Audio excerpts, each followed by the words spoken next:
Assalamualaikum warahmatullahi wabarakatuh. Waalaikumsalam warahmatullahi wabarakatuh. Allahumma sholli ala sayyidina Muhammad. Sallallahu alaihi wasallam. Bagaimana dengan sikap kita terhadap orang-orang ahli hikmah yang kadang dia bisa menebak kita, menebak keadaan rumah kita, akan ada yang berniat jahat kepada kita, termasuk menebak pikiran kita. Dan lucunya ahli hikmah itu Buya banyak yang mengaku ustadz.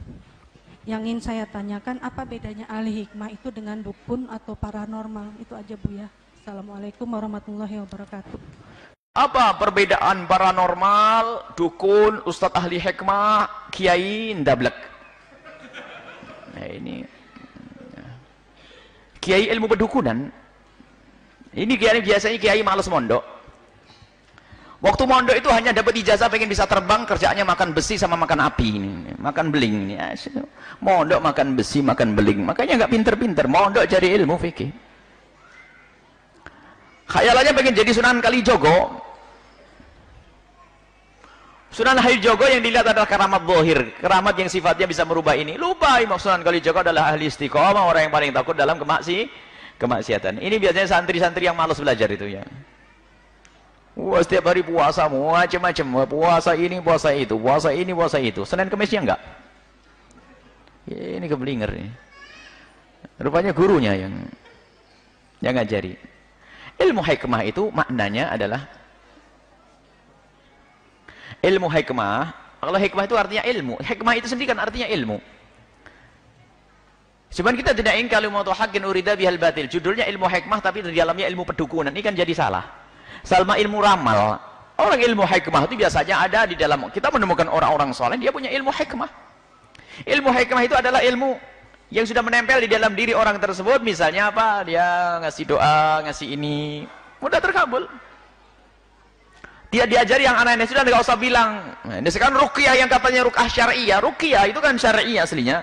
Karena Nabi mengajarkan ruqyah untuk baca surat Al-Fatihah dan lainnya. Ada ruqyah syariah membaca Al-Fatihah untuk obat. Ruqyah. Fa innaha la ruqyah. Tentang kisah seorang sahabat Nabi yang membacakan seorang ketua kabilah yang sakit dibacakan Fatihah. Kemudian ditanyakan kepada Nabi bagaimana tentang yang ini, lalu dia berikan hadiah, innaha la ruqyah. Itu ruqyah boleh.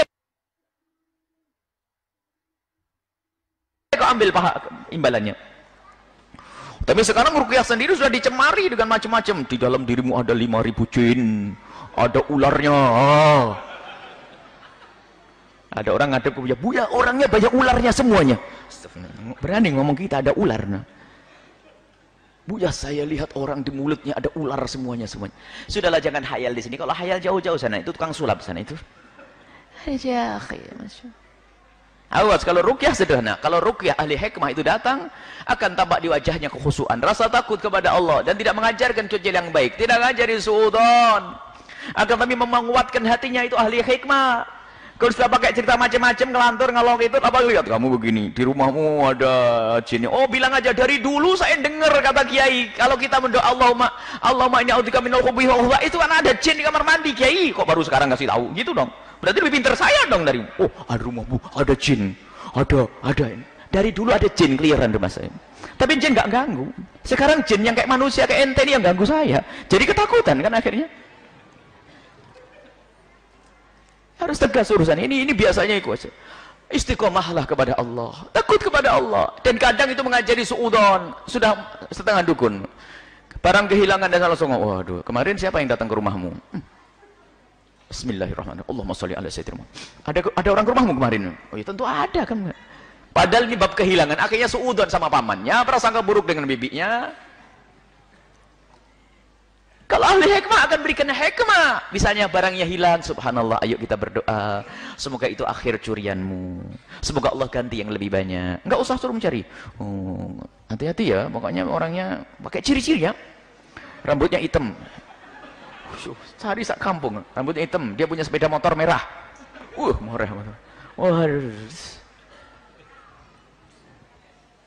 Dan kadang-kadang memang mereka cerdas. Cerdas mereka, kadang cerdas. Jujur cerdasnya ini kalau nipu hebat.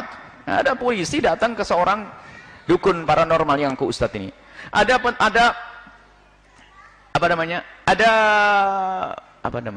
narapidana, ada masih di brokol begini kok lari.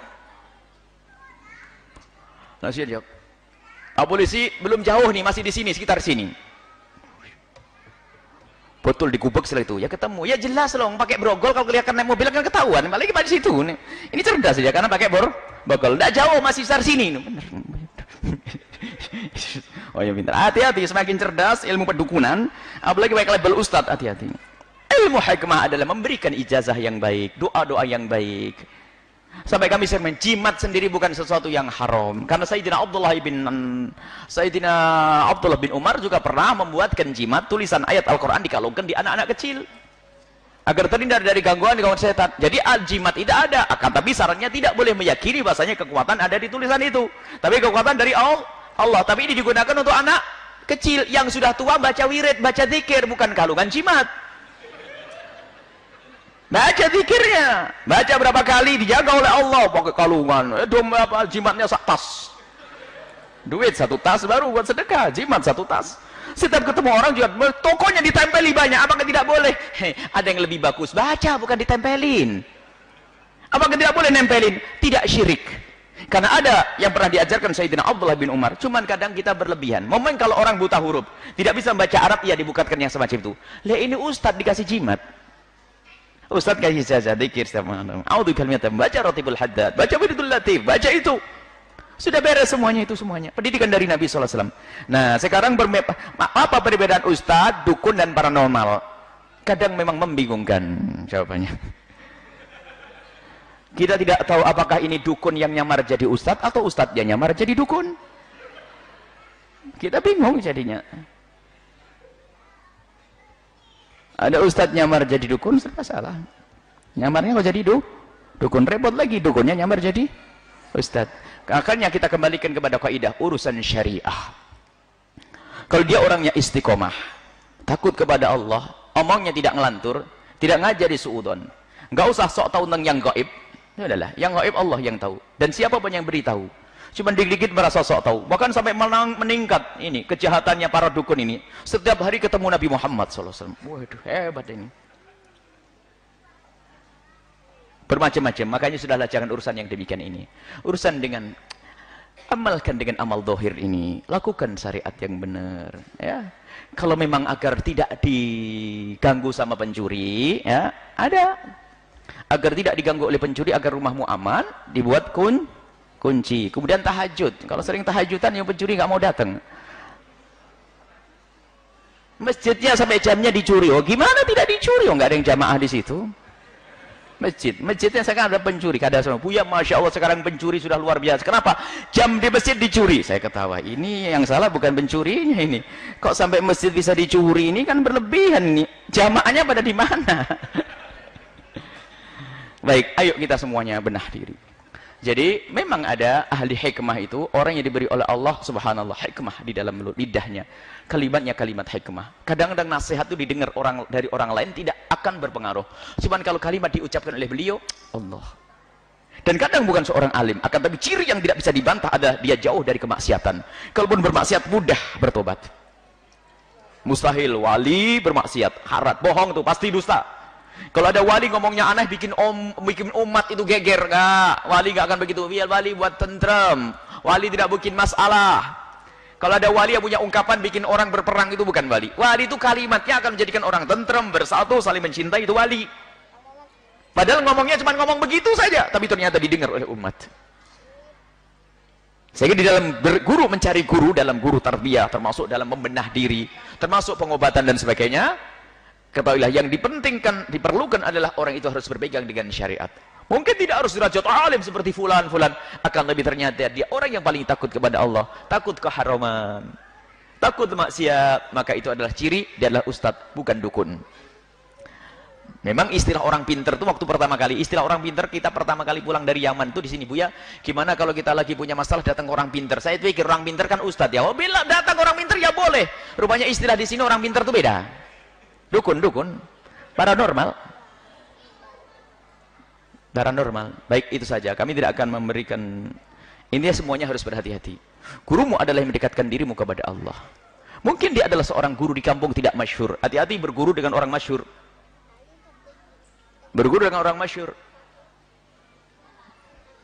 Tapi orang mastur itu yang susah. Kadang-kadang kita berguru dengan orang mastur, ngaji dengan kiai di kampung kita ada sombongnya.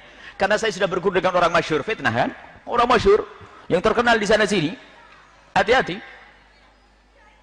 Dan mungkin orang masyhur itu adalah benar-benar karena Allah dan dia orang baik, akan tapi karena sombongnya dengan orang masyhur menjadikan kita sombong, sehingga meremehkan kiai kampung yang mengajari asyhadu Allah kita, yang mengajari syahadat kita, mengajari sholat kita, yang di saat ibu kita sakit dia yang repot. Awas, sombong dengan orang kampung kita. Sudahlah, biarpun orang kampung kerjanya di sawah, tapi kiai itu kalau soleh, tulus, itulah kekasih Allah yang tersembunyi di balik masyarakat kita. Ini saja insya Allah. Semoga Allah menjauhkan kita dari terjerumus, menjauhkan kita dari salah memilih guru. Jangan percaya dengan bualan orang yang sok tahu. Oh, di dalam dirimu begini, ini. Itu kan jadi ramalan bintang nanti itu. Peramal itu namanya, sudahlah. Tidak usah dipercaya demikian itu. Kasyaf, ahli kasyaf harus ahli syariat. Dan kasyaf tidak setiap saat. Kasyaf itu dibukakan oleh Allah. Dan para waliullah yang sudah sampai derajat kasyaf bisa melihat keadaan orang itu nangis di malam harinya. Ya Allah, tutup, saya tidak pengen itu semua, capek saya ngelihat ini berzina, ngelihat ini begini, nangis. Loh, kok sekarang kok kasyaf itu jadi kebanggaan para wali katanya? Enggak, wali itu menangis kalau punya ilmu kasyaf. Kasyaf itu dibukakan. Sementara kita diajarkan, ya Allah tutup aib orang lain dari mata saya. Saya tidak pengen lihat kekurangan seorang pun, biar saya bisa khusnudan. Lah kok dibuka oleh Allah, nangis para kekasih Allah itu. Lah ini ada orang sok ngaku tahu, kamu ini, enak benar. Para waliullah yang derajat kasyaf itu menangis. Biarpun tidak tampak di hadapan kita, tapi di belakang sana menangis, ya Allah tutup, ya Allah saya nggak kuat, ada orang minuman keras, ada orang berzina di malam hari, saya melihatnya capek.